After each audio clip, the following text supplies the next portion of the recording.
Mario Rivadulla presenta Teledebate con Ramón Reyes y Alex Jiménez. Informativo, orientador, veraz. Muy buenas noches, sean bienvenidos a Teledebate en Noticias 16, llegando a toda la teleaudiencia a través de este canal y de los canales 16 de Tricón, 17 de Wintelecom, 18 de Claro y una red de 35 telecables en el interior del país. Bien, el pensamiento de este día: una persona sabia no dice todo lo que piensa, pero piensa todo lo que dice. Hoy en la historia, 23 de octubre de 1947, da inicio a sus operaciones el Banco Central como entidad descentralizada y con total autonomía. Su órgano superior es la Junta Monetaria, integrada por 9 miembros titulares designados por el Poder Ejecutivo, de los cuales 6 son ciudadanos de reconocida probidad, experiencia y conocimientos, con sus respectivas titulares y naturalmente sustitutos. Su misión consiste en ejecutar las políticas monetarias y cambiarias aprobadas por la Junta, garantizar la estabilidad de precios, la apropiada regulación del sistema financiero y el adecuado funcionamiento de los sistemas de pago. Desde el 16 de agosto del año 2004, la gobernación ha sido desempeñada de manera reconocidamente eficiente por el licenciado Héctor Valdés Albizu, quien hoy precisamente, hablando con motivo de este aniversario, pues destacó por un lado el crecimiento acumulado del 4% del Producto Interno Bruto Real en el periodo de enero a agosto, la inflación acumulada a 2.42% al mes de septiembre, y las proyecciones de cierre al 2017, el crecimiento de la economía en torno al 5%, reservas internacionales que cubrirán 4 meses de importaciones, una cantidad sin precedentes, un buen desempeño en turismo, remesas e inversión extranjera directa con ingresos en divisas que superarán los 26.000 millones de dólares. Y este mismo día, pero 8 años más tarde, en el año 1955, fue construido el Estadio Quisqueya, que hoy lleva el nombre del notable lanzador Juan Marichal, primer pelotero dominicano en ser llevado al Hall de la Fama de Cooperstown. Su construcción se realizó tomando como modelo el Bobby Maduro de la ciudad de Miami. Tiene capacidad para albergar casi 15.000 personas después de las recientes remodelaciones. Ahí lo tienen en pantalla, pues un detalle característico es que sirve de sede de los 2 tradicionales equipos rivales, Leones del Escogido y los Tigres del Licey. Por otro lado, tirando a fondo, Piqué se extiende. Es amplia la estela de corrupción en la ONSA que ha puesto al descubierto el asesinato del abogado y profesor universitario Junior Ramírez Ferrera, que ahora envuelve gravemente al empresario Eddie Santana Zorrilla, quien habría servido de intermediario en la alegada operación de soborno que sería el detonante que llevó al sangriento desenlace. Aun cuando no figura directamente comprometido en el crimen, sí aparece como integrante y uno de los principales beneficiarios de la red de corrupción montada en la ONSA. Desde septiembre del año 2012 a septiembre del presente año, o sea, 5 años, se revela que 2 empresas propiedad de Santana Zorrilla habrían recibido contratos por casi 495 millones de pesos. Datos significativos es que las citadas empresas no figuran con registro de personal en el Ministerio de Trabajo, mientras que una de ellas es representada por una sobrina del empresario, quien firmaba los contratos de adjudicación, pese a que se desempeña simplemente como recepcionista y recibe un salario de apenas 20.000 pesos mensuales. Conforme se amplían las investigaciones, el caso pica y se extiende, y van surgiendo nuevas evidencias comprometedoras de los actos dolosos contra el Estado y el interés público, que mantenían a la ONSA convertida en un impune vertedero de negocios turbios. Bien, por otro lado tenemos, señores, que el fallecimiento del doctor Lupo Hernández Rueda constituye una gran pérdida para la sociedad dominicana, el mundo del derecho y la intelectualidad. Hernández Rueda, dotado de variadas y notables facetas, no solo fue un destacado poeta y escritor, sino también uno de los más entendidos, calificados especialistas con que contaba el país en derecho laboral y seguridad social, cuya cátedra ejerció a nivel universitario. Hernández Rueda dirigió la Escuela de Relaciones Laborales de la Universidad Pedro Enrique Sureña y la Asociación Dominicana de Derecho del Trabajo y Seguridad Social. Fue miembro de número de la Academia Dominicana de la Lengua y de la directiva de la Iberoamericana de Derecho y de la Seguridad Social.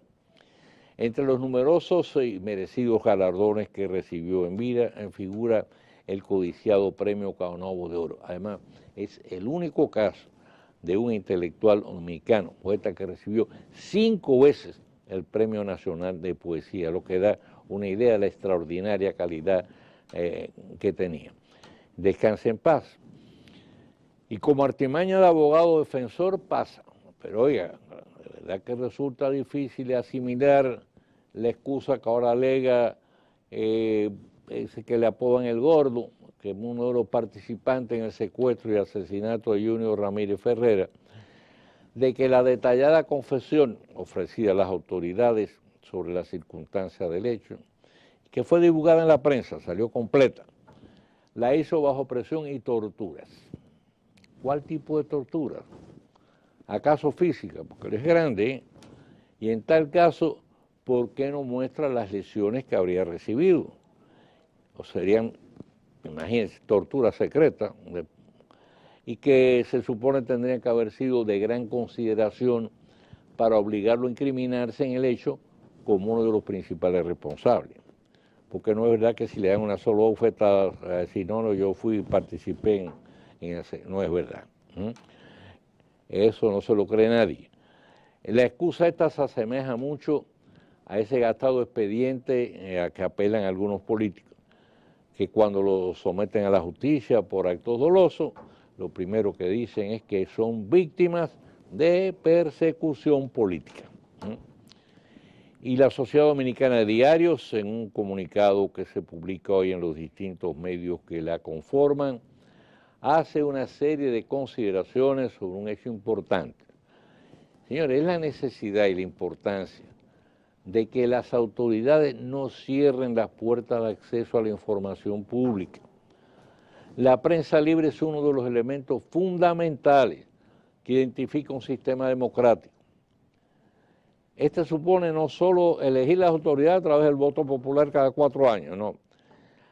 Tiene que ser una línea permanente de comunicación entre el gobierno y el pueblo. Y la queja está justificada, porque son cada vez menos los funcionarios que abren las puertas a la prensa y que por el contrario prefieren y entienden erradamente que satisfacen ese compromiso de transparencia ante la opinión pública de dar cuenta de sus actos a través de simples notas enviadas a los medios. Eso no es así. En el caso del presidente Danilo Medina, aunque sostiene, y en ello le damos toda la razón, que prefiere hablar a través de sus acciones, tal no excluye la necesidad de escuchar sus opiniones y sus orientaciones. Él es el jefe del Estado, el capitán de la nave, a través del medio más idóneo, que es la prensa. Y fíjense, no es lo mismo escuchar lo de su propia voz, de él, que a través de sus colaboradores, como habla con frecuencia, por más cercanos que estos sean. El gobierno tiene que abrirse a la comunicación. Recuerden una cosa, mire, fue precisamente un dirigente del PLD, el único senador con que contaba en aquel momento, que fue José Tomás Pérez, que ahora es embajador en Washington, el que propuso y logró que se aprobara en el Congreso de la República la ley esta de acceso a la información pública. Es una ley que obliga a los funcionarios, a todos los funcionarios, a dar cuenta de toda la marcha de su departamento, del área que manejan, porque son áreas públicas. Él es un funcionario público, él se debe al público. Entonces, esa ley precisamente lo que estableció fue eso. Y en ocasiones, pues he encontrado funcionarios que a pesar de que sea una ley vigente, sencillamente se niegan a facilitar las informaciones, y el resultado entonces es que hay que ir a los tribunales de justicia y conseguir entonces un fallo innecesario, porque si la ley está ahí, usted tiene que cumplir la ley, cumplir un fallo para que entonces obligue al funcionario a facilitar las informaciones que se le están reclamando, desde la nómina con que cuenta ese departamento hasta las distintas acciones que haya llevado adelante, Así que eso es obligatorio. Vamos a hacer una pausa. Cuando regresemos vamos a volver con otros temas.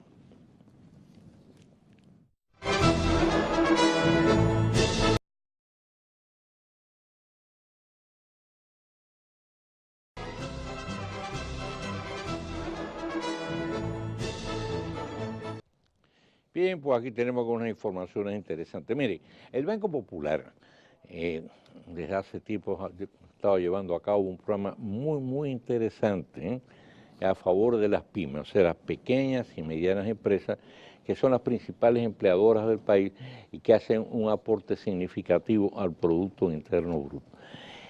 El foro se llama Impulsa, y en ese foro pues se dan orientaciones a las pymes y a los representantes de las pymes, tanto los presenciales como los que siguen el evento a través de los medios digitales, de la importancia que reviste en ese caso el uso estratégico de las redes sociales para impulsar el negocio de las pequeñas empresas. Entonces, en esta ocasión se celebró la 5ª versión del Foro Empresarial Impulsa, y ahí participaron en este caso como expositores pues, los representantes para Latinoamérica de las principales redes sociales del mundo. Estuvo de Facebook, Instagram, Twitter y LinkedIn. Y ellos expusieron todos de manera coincidente sobre el uso estratégico de estas plataformas para impulsar el crecimiento de los pequeños negocios en el entorno digital actual. Es decir, que hay que colocarse de todas maneras en el siglo XXI. Y entonces utilizar esas herramientas, las herramientas modernas con que la tecnología pues está poniendo al servicio de los negocios, que también están al alcance de las pymes y contribuyen a su progreso.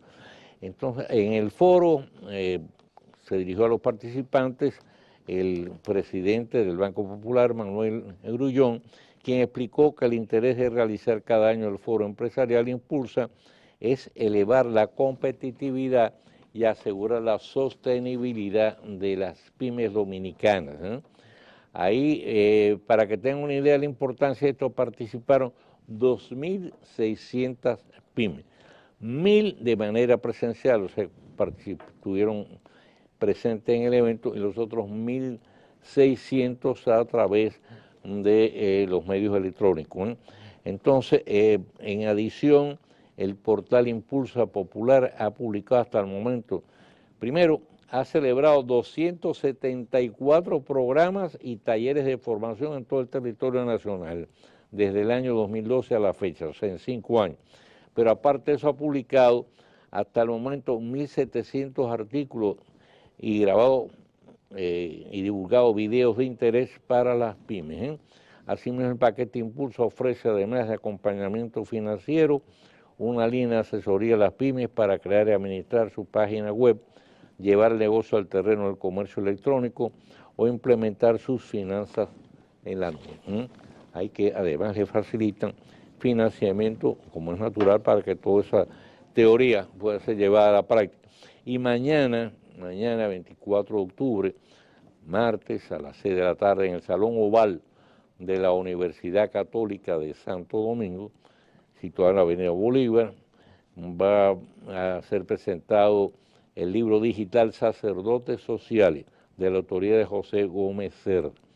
Este libro presenta biografías y datos de 11 sacerdotes muy destacados que se dedicaron a la cuestión social, entre ellos R. Lacordaire, el francés Wilhelm Emmanuel von Kettler y otros más. Está el español Francisco Guzmán, el cubano Francisco José Arnay, quien vivió aquí muchos años. Perdón, Francisco Guzmán es el cubano. Francisco José Arnay es español, pero vivió aquí muchos años después de haber sido expulsado de Cuba por el régimen castrista. Y bueno, pues aquí llegó a ser obispo emérito de Santo Domingo y falleció en el país, publicado unos artículos fantásticos, orientadores en el Listín Diario. Era un jesuita, posiblemente la mente más ilustrada con que contaba la Iglesia Católica en el país. Y Fernando Arango, que también era de nacionalidad cubana y también vivió aquí en la República Dominicana. Señor, esto parece de broma, que a estas alturas haya más de 20 diputados que no han presentado sus declaraciones patrimoniales. Si sumamos los otros muchos funcionarios que, mire, han hecho caso omiso de la ley, sin que se aplicase ninguna de las sanciones, establece la misma. Las sanciones son de 3 tipos. Primero, amonestación pública. Las únicas amonestaciones públicas han sido a través de la prensa, o sea, los medios de comunicación. Segundo, suspensión del sueldo. Tercero, destitución del cargo. Estamos por ver cuáles de estas sanciones han sido impuestas hasta ahora. Ninguna de estas sanciones ha sido impuesta. Todos estos años han sido inútiles los esfuerzos que se han hecho para que se respetase y se cumpliese la ley. Después costó un enorme trabajo, años costó que lo aprobara la Cámara. Se ha aprobado como durante 8 o 9 legislaturas, se aprobaba en el Senado, bajaba a la Cámara y ahí la tiraban al zafacón. Y eso es lo único que procede ahora, señor, es echarla al zafacón. Porque a fin de cuentas no es más que un simple pedazo de papel. Así fue como lo calificó el finado expresidente Balaguer a la Constitución. Usted se recuerda de aquello, es un pedazo de papel. Y eso le generó una lluvia de críticas. Pero el tiempo lamentablemente ha demostrado que tenía razón. Esa es la verdad. Por otro lado, un caso diferente y que por el contrario resulta fácil de corregir, y ahí lo publicó la prensa, es el hecho de que tanto el propio presidente de la República como un grupo de legisladores, jueces, distintos funcionarios, cumplieron a tiempo con el deber de presentar su declaración jurada de bienes, inclusive la del presidente y el gabinete completo, pues salieron publicadas en la prensa, ¿no? La cantidad de bienes que tenía, el valor. Pero dice que no acompañaron fotocopia de la constancia de haber pagado los impuestos en los casos que procedía. Pero esto es de fácil solución porque ese original está en la Dirección General de Impuestos Internos. Sencillamente se pide ahí una certificación y la Dirección General les pide esa certificación diciendo cuánto y quién pagó los impuestos correspondientes. Así que eso no tiene ciencia, ¿eh? Ni hay tampoco nada subrepticio, ¿no? Eso es fácil de comprobar. Y por otro lado, los 5 gobernadores de la oposición que pese a todas las arbitrariedades, presiones y trampeos acaparó el gobierno, lograron la victoria en sus respectivos estados durante la reciente farsa electoral montada por el gobierno de Nicolás Maduro, van a perder esas posiciones si no se juramentan, como lo ha exigido Maduro, una otra maniobra, ante la ilegal y espuria constituyente que se inventó con la única finalidad de perpetuarse en el poder, violando inclusive la Constitución dejada por el propio Hugo Chávez. En tal caso ustedes pueden apostar peso a Moriqueta a que en lugar de estos 5 gobernadores que al no juramentarse frente a esa constituyente por considerarla que es ilegal, como es ilegal realmente, sencillamente le van a desconocer la voluntad popular y ahí pueden, repito, apostar peso a Moriqueta a que en lugar de ello van a poner unos comodines incondicionales del gobierno. Pero por suerte la comunidad internacional, que ha estado muy alerta, se ha mostrado muy firme en rechazar este vergonzoso simulacro de pseudo-democracia madurista. Ahí tiene a este señor caballero y detrás está el cuadro de Simón Bolívar, que si estuviera vivo, me imagino que se moría de espanto. Y por otro lado, la Fundación Institucional de Justicia, la FINJUS, por boca de su dirigente vicepresidente Servio Tulio Castaño, se queja de que se encuentre paralizado el conocimiento de la importante ley de partidos, que supuestamente a estas alturas debiera estarse discutiendo. Yo no sé por qué ese asombro, porque, esto lo digo por causar asombro, era lo de esperar. Al paso que va la cosa, lo más prudente, amigo Servio Tulio, es que se busque un asiento muy cómodo, un sofá, como quiera, un sillón, una mecedora Kennedy, y se toma unas pastillitas sedantes para que vea caer las hojas del almanaque con resignación muy cristiana. Y por otro lado, ha sido muy, muy oportuna la decisión de la Junta Central Electoral, que está ofreciendo asesoría a los distintos partidos políticos para que puedan depurar, organizar y poner al día sus respectivos padrones de afiliados. Mira, actualizar esos padrones es un paso muy esencial para que los partidos reales efectivamente puedan calibrar el alcance de la fuerza electoral de que disponen, porque esos padrones ya están desactualizados, y hay gente que se ha muerto, otros se han ido del país, etc. Y otros han cambiado de partido. Aunque posiblemente el de alguna gentelequia, bueno, esos son ficciones de partido, va a resultar tan reducido que posiblemente quepa en una libretita de teléfono. Eso sí, ahí están 20 y pico agrupaciones, están cogiendo los cuartos del presupuesto nacional y tienen 4 gastos. Hacemos la pausa y retornamos.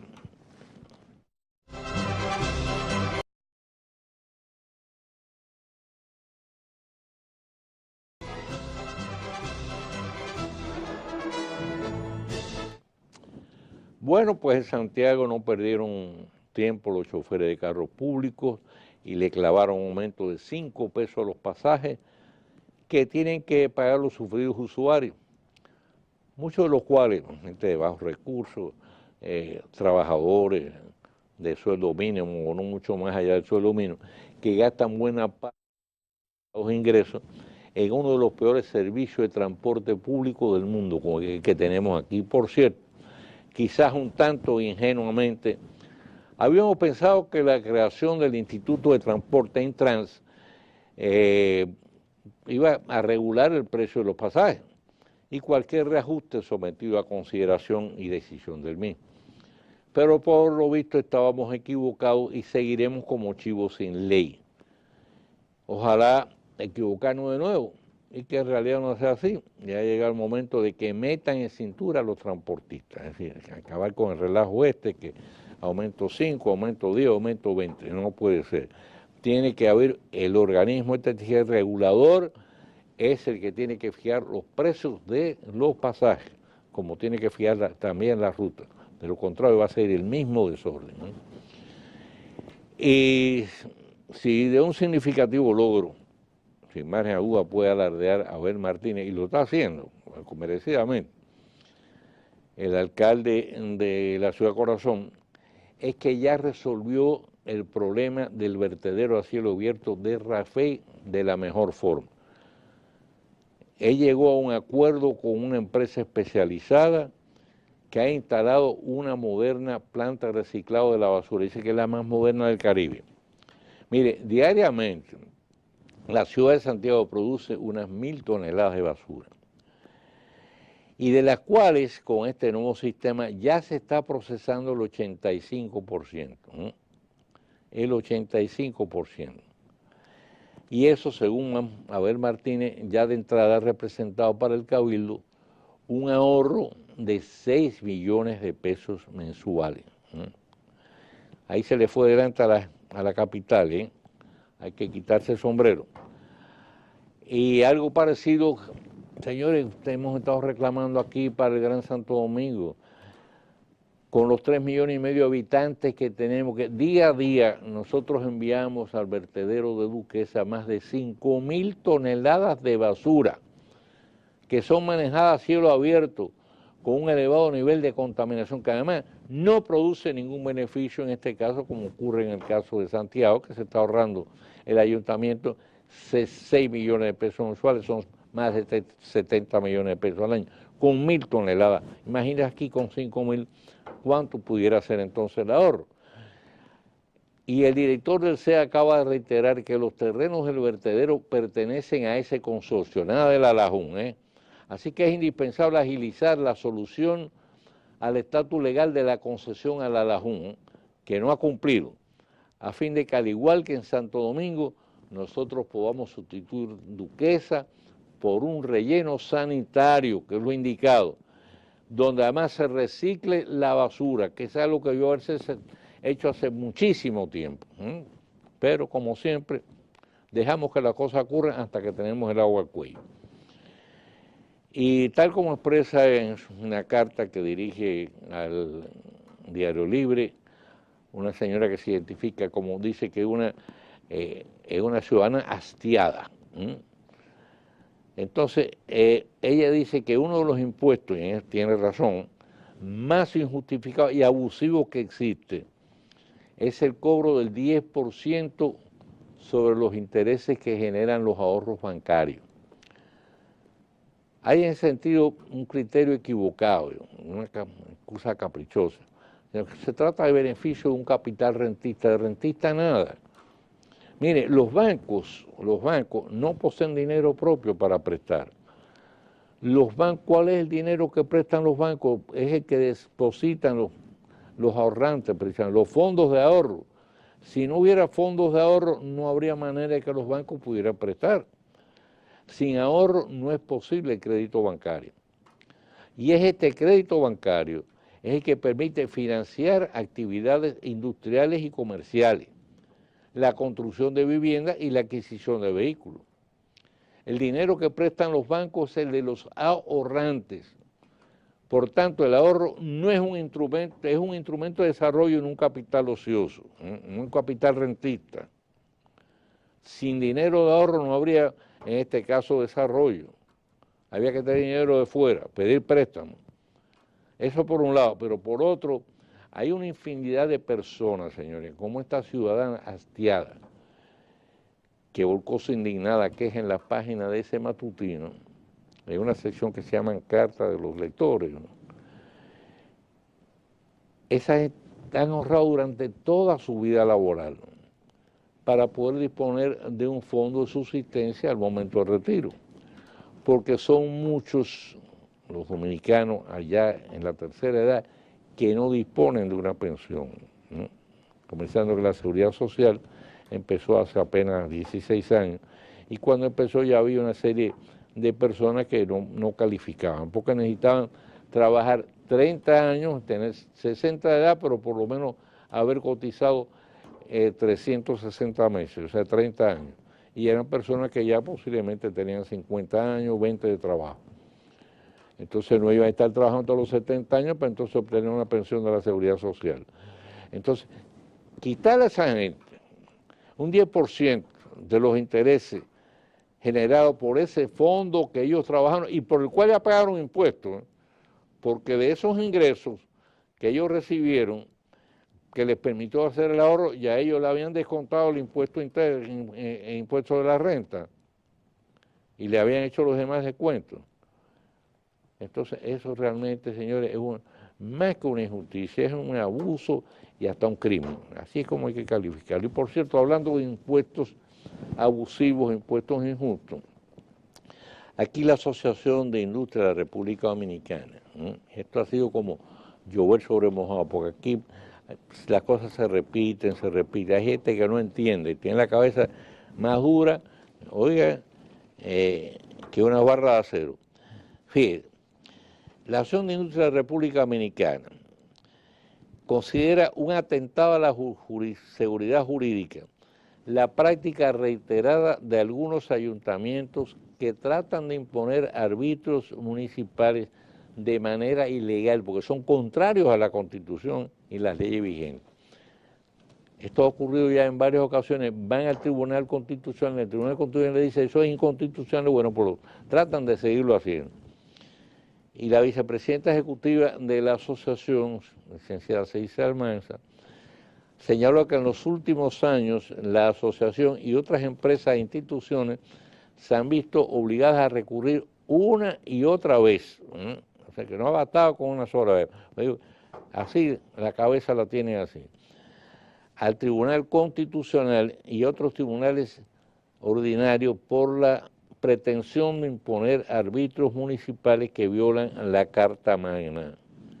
Varios ayuntamientos en todo el país son reiterativos en disponer árbitros que en realidad constituyen impuestos, lo cual es una facultad exclusiva del Congreso Nacional. Y pone varios ejemplos en que ha habido que recurrir al Tribunal Constitucional y está fallado, como es natural, en contra de esa barbaridad, de ese abuso. Ahí, por ejemplo, hay toda una serie de empresas y de instituciones que han tenido que recurrir a los tribunales en ese sentido. Menciona hay varias, está la cervecería, está Frito Lay, Bepensa,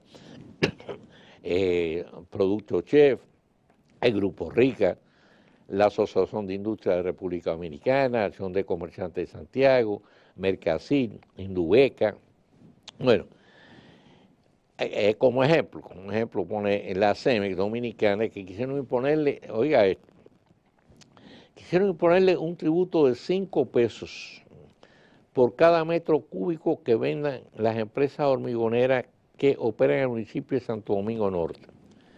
Y además, cobrarle un impuesto de rodaje, porque cada vez que usted entra por rodar dentro del municipio. Entonces, hay otro caso también, igual de rodaje también, donde también la Acción de Industria consiguió ganancia de causa, pero nada, ni modo, siguen insistiendo, y eso realmente lo que crea es una situación enojosa, y como señala la licenciada Almanzar, pues eso también atenta contra la seguridad jurídica.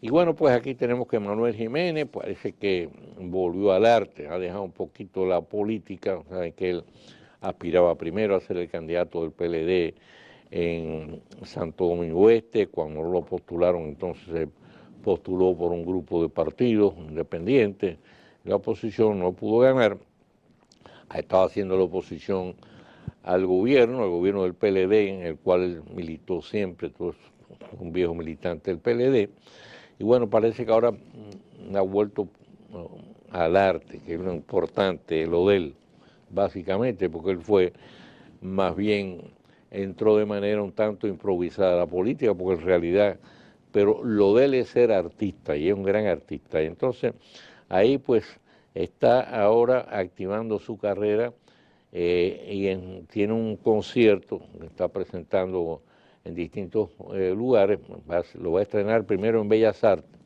como parte de una gira, y esa gira la va a llevar a los principales escenarios, no solo del país, sino del exterior. Se llama La República Dominicana Cantada.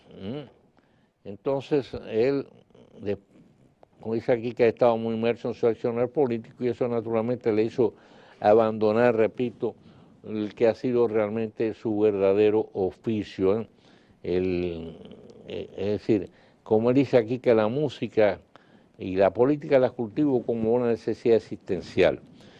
Pero ahí vuelve Manuel entonces a los escenarios, y realmente le deseamos todo género de éxito, porque sin lugar a dudas es un artista de cuerpo entero, va a tener su gira en la República Dominicana, va a llevar su arte también a escenarios del exterior, así que muy buena suerte a Manuel Jiménez.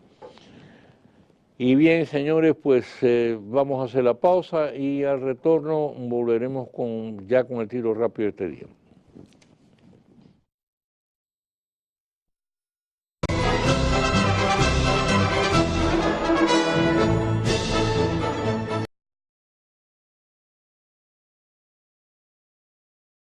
Mario Rivadulla.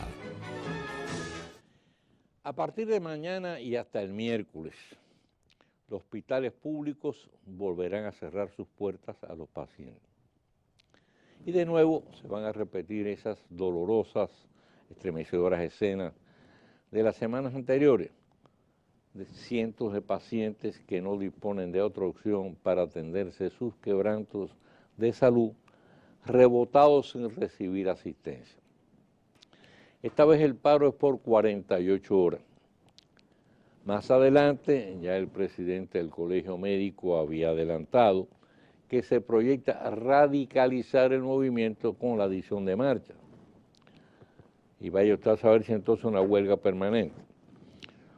Hoy la prensa matutina recoge declaraciones de uno de los aspirantes a presidir el colegio, las elecciones van a ser próximamente en noviembre, quien supuestamente dispone del apoyo de nada menos que 8 movimientos, lo que da una idea de la fragmentación a lo interno de ese gremio que está tan altamente politizado. Un solo candidato tiene detrás de sí 8 movimientos. Pero ahí además están los partidos políticos metidos. En esas declaraciones acusa a la ministra de Salud Pública de estar dilatando la crisis con la finalidad de favorecer a otro de los varios aspirantes, quien estaría siendo apoyado por el gobierno. Yo no explico en qué forma eso pudiera ayudarlo, ¿no? Pero bueno, no es precisamente la respuesta que uno espera de los dirigentes del Colegio Médico al amplio comunicado público dado a conocer hoy precisamente bajo la firma de la propia doctora Altagracia Guzmán Marcelino y el doctor Nelson Rodríguez Monegro, quien es el director ejecutivo del Servicio Nacional de Salud y es el que ha mantenido, en este caso se ha mantenido en primera línea en esta pugna con el Colegio Médico. En dicho comunicado se hacen contar al detalle los aumentos que según las autoridades sanitarias han recibido los médicos, conforme el laborioso pacto a que llegaron después de varios meses de negociaciones. Ahí hablan tanto de los aumentos de salarios como de la aplicación de incentivos por antigüedad y la nivelación salarial, también los montos que eso ha significado. Al cierre de ese comunicado, entonces se acusan, letras negritas, a la directiva del Colegio Médico de lo mismo que ésta está imputando a las autoridades, o sea, de estar incumpliendo el pacto.